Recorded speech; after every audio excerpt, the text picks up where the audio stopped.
Hello, and thank you for joining me today. I'm Dion Major, founder of Revenue by Design. And what we are going to cover off on today are our Transforming Team Guide, the Revenue by Design Transforming Your Team Guide. This is also the benchmark index that you probably have downloaded.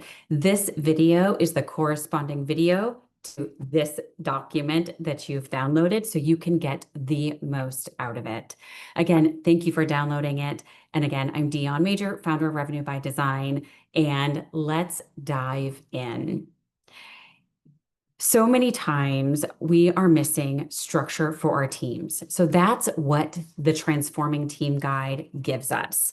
If you're sitting there going, holy cow, I need my team to be on the same page, to work from the same definition, not even the same vocabulary, but the same definition, this transforming guide is for you. So if you've downloaded it already, great. Let's pull it up. We're going to very quickly go through each of the items here, what they mean, how to use it, and how to have a conversation. Think of this video as your video facilitation guide. There is one in the packet, but sometimes it's nice to have video. I'm going to share my screen and we are going to just simply dive right in.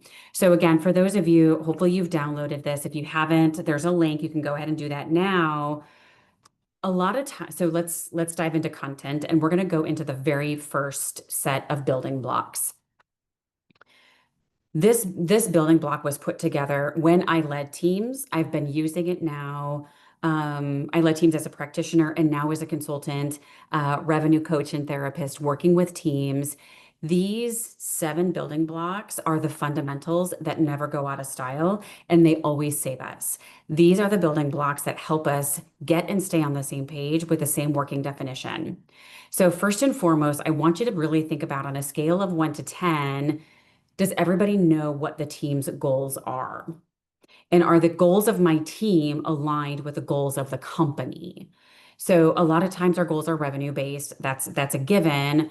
But do we have other goals that are maybe more qualitative? So I want you to think about, truly, are the goals of my team aligned throughout the team? So again, we probably all have revenue goals. But if I have an SDR team, are my SDR's team goals of maybe touching a new vertical, expansion, does my SDR team have goals like that?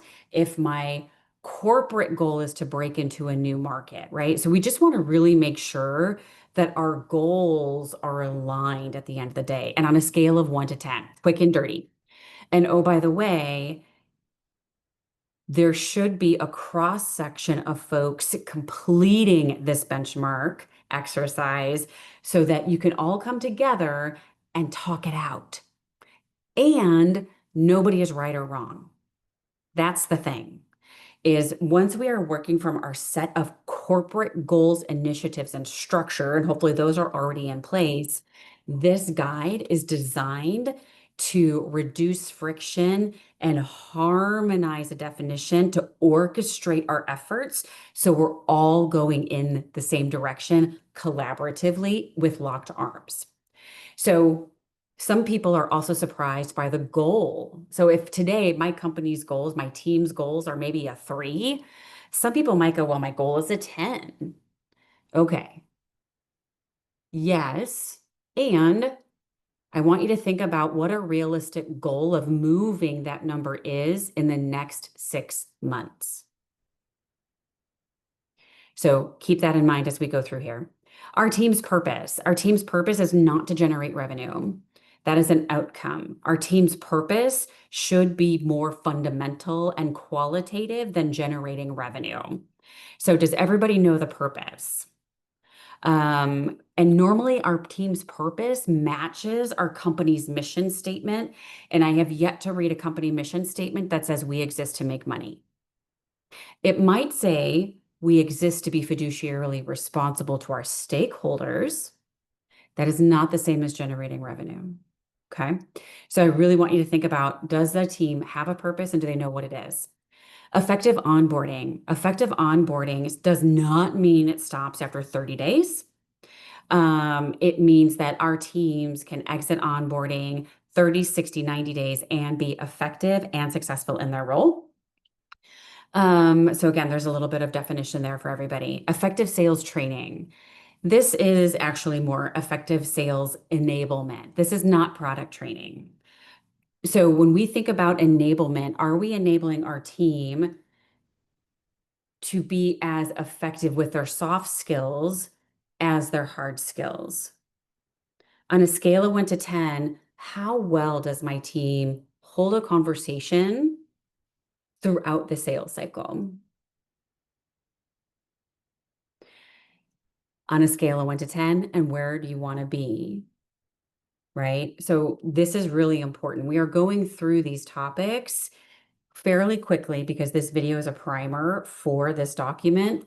There's also more information available in my book, The Stepped Approach. We're going to be releasing videos on this shortly too. So if you want to hold off, you can to watch the videos of the book. Otherwise, you can go ahead and purchase it. I have got folks that have purchased 3 copies of this book, and it's helped them tremendously grow their business from 1 million to 5 million to 10 million in revenue. So please go ahead and grab a copy. Each chapter ends with the same 2 questions designed to be reflective and retrospective. Is what is your takeaway from each chapter and what are you going to do about it? So many times we read without getting our brain to switch to action. So I want you to think about, we've covered the first 4, our team's goals, our team's purpose statement. Our team onboarding is more than the first 30 days. It's a 90-day cycle. And then, of course, we want to think about ongoing sales training or sales enablement, harmonizing our soft skills and our hard skills.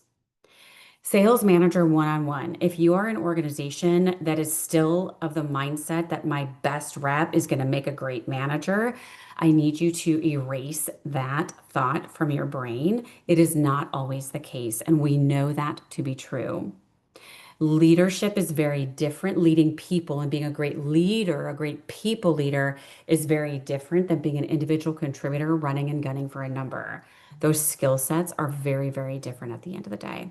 So we want to make sure that we have taken an objective view of our leadership characteristics and qualities. And quite frankly, we have a skills matrix for my leadership as well as my reps. So I am moving as objectively as possible. Otherwise, I'm human and my ego and my bias are going to get in the way of making a great decision. I'm not saying we should rule out our gut. I'm just saying that we should have a system in place that makes sure our gut decision isn't being run by the bad meal we had the night before. We want to make sure that we have some safeguards and backstops in place that help us make the best decision possible, utilizing as objective metrics as we can at the end of the day. So, coaching and motivating your reps. It is not our role to motivate people. As my friend and colleague Matt Millen says, as leaders, as an organization, it is our role to create a motivating environment. We're all adults. Our role as leaders is to create a motivating environment where there is freedom and safety, and people have the tools to make decisions on their own and or come to us as leaders with questions without fear of recrimination or retribution. So that is when we think about coaching and motivating reps, the lens with which we want to work through. Most importantly in this, and again, it's in the book, but this is really important to call out. If you are a people leader, please do not reschedule your one-on-ones. Our teams want to meet with us. And every time one-on-ones get rescheduled, we're sending 2 messages. 1, my time is more important than yours. And 2, I have nothing valuable to share with you. Neither one of those should ever be the case. When we miss our one-on-ones, we're missing a really great opportunity to lead by example. All right, reporting do's and don'ts. For those of you that read this and smiled, thank you. You're not alone. You are in that club. There's definitely a club for that. For the love of God, please stop measuring every little thing. There's a difference between KPIs and metrics. And we sometimes use those two words interchangeably. They are not. KPIs are the heartbeat. They are the vital signs of our business, and there's only three. There's one lagging indicator, which is normally revenue, and there's two leading indicators by which we want to measure the health of our business. The analogy example I always give is when we go to the doctor, they check our blood pressure, they check our oxygen, they check our temperature, right? Height, weight, blood pressure, right? There's only three. And that's what we want to think about. When any of those things are off, then we dive into our metrics. Then we dive into, am I hitting my call volume? Where am I stuck in the funnel? My conversion through the funnel. All of those numbers are metrics. So I encourage you today to ask yourself on a scale of 1 to 10, how effective are your KPIs giving you the general health of your team? And then are your metrics supporting that so you know where to really get laser focused with your coaching and your course correction at the end of the day? All right, that was a lot. If you need to pause this video and fill out your benchmark. If you're with somebody, pause this video and fill it out together. Do not overthink it. The very first number that comes to mind is probably pretty close to where you're at. Okay. All right. If you've paused this video, welcome back. We're going to dive into leadership. Everything we do that we are successful in is a function of leadership. Everything that we fail at is a function of leadership at the end of the day. And oh, by the way, most behavior is taught, is caught, not taught. So going back to what we said about one-on-ones, if you're forever missing those, let's not wonder why our team might be procrastinating something or they might not be on the ball on something. Because all we've done by moving our one-on-one is show them that it's okay to move important meetings or not show up prepared. Okay. All right. These 5 components, if you are a leader or an aspiring leader, this is really important. What is it all about at the end of the day? This is the retrospection that we really need to think about because it informs our leadership standard of excellence, AKA expectations.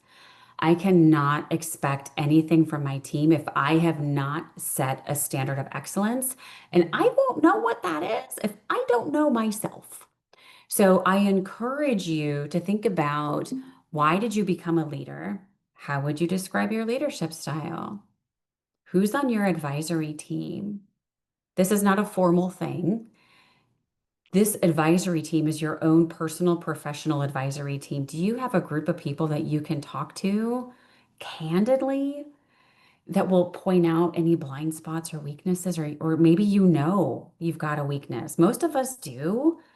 We've got a pretty high level of self-awareness, hopefully, that says, I think I'm not really great in this area, and it's probably causing some issues. Can I get some help? Do we hold ourselves accountable? And do we take action? Perspective. We absolutely must give ourselves and our teams perspective. It is so easy when things go wrong to blame and shame, for those of you that read Brene Brown. And if you haven't, I encourage you to pick up literally any book she's written because it will absolutely help you get clarity and harmonize and be a better person to make you a better leader. As a leader, we need to give our teams 5 core things: a goal, a purpose, perspective, clarity, and a clear path to execute. So it's so easy to say, I didn't make my number because the leads I got from marketing are wrong, or they're bad, or they're crap.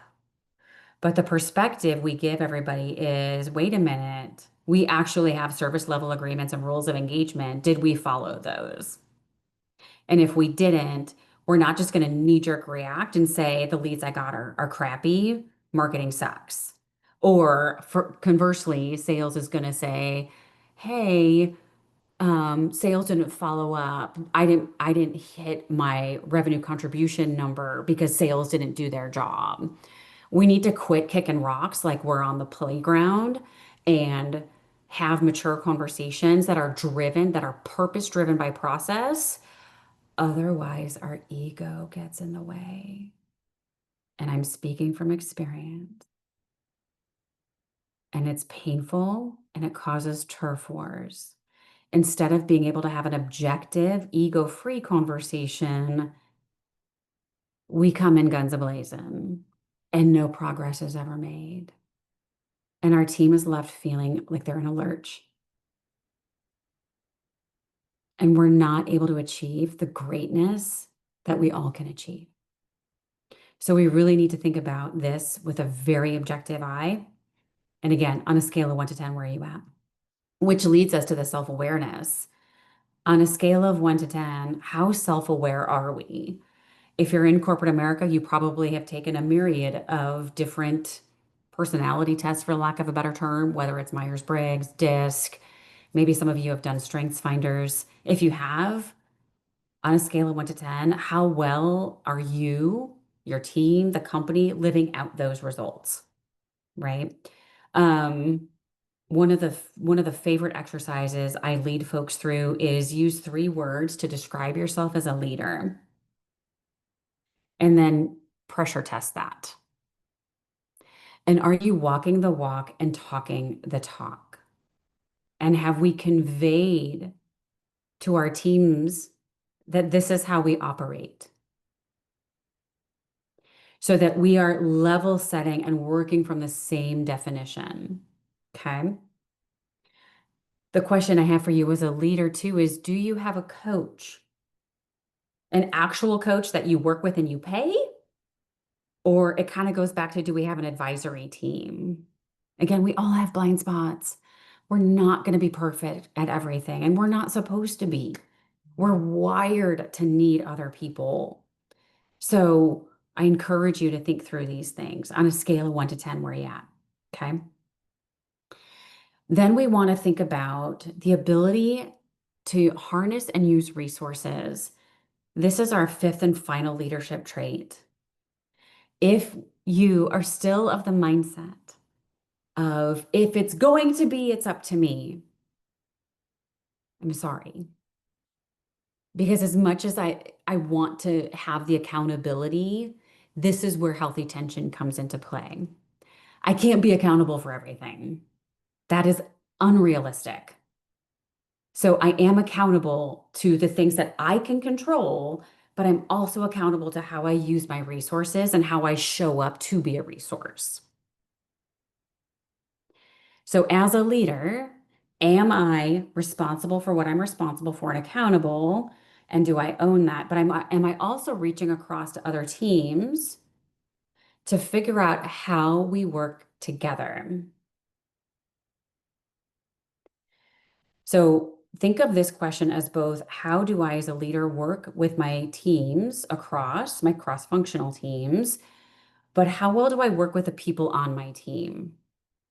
One of the exercises that we do and we think about is, who's at my table? Everybody has a different personality. Everybody, we all have different strengths and weaknesses. How well we recognize and play to those strengths and weaknesses will determine the level of success we can achieve. We covered a lot of ground in the formation, the foundational layer, and now the leadership traits. So I want you to think about it again. Pause this video if you need to. On a scale of 1 to 10, where are you at today? And in the next 3 to 6 months, where do you want to be? That's that second column of goal 1 to 10. As you go through this benchmark exercise, the Revenue by Design annual plan, this is step 3. It's 3 of 3. There's only 3 pages, so final step. Really discern, not only for yourself, put together as a team, what are the top 3 areas you would tackle on a quarterly basis? We cannot tackle more than 3. And sometimes if you're somebody who's saying, oh man, we really need to redo our onboarding program, That might be the only really big rock, if I had to use the Covey language, that you would tackle. Because so many times we in our head, we think it's really easy. I'm definitely at fault for that. When we think about the things that we're talking about, though, these are big, big undertakings and strategic initiatives 9 times out of 10. So really focus on one thing at a time. Again, no more than three. Okay. Plot out your annual plan. I always say dial in the first 2 quarters, meaning those are probably ones that you're going to be okay with to really dive into. But after 6 months, you're going to want to course correct. So I encourage you to fill out the entire annual plan, but the first 2 quarters will be in pen. The next 2 quarters will be in pencil to course correct and adjust as needed. Okay.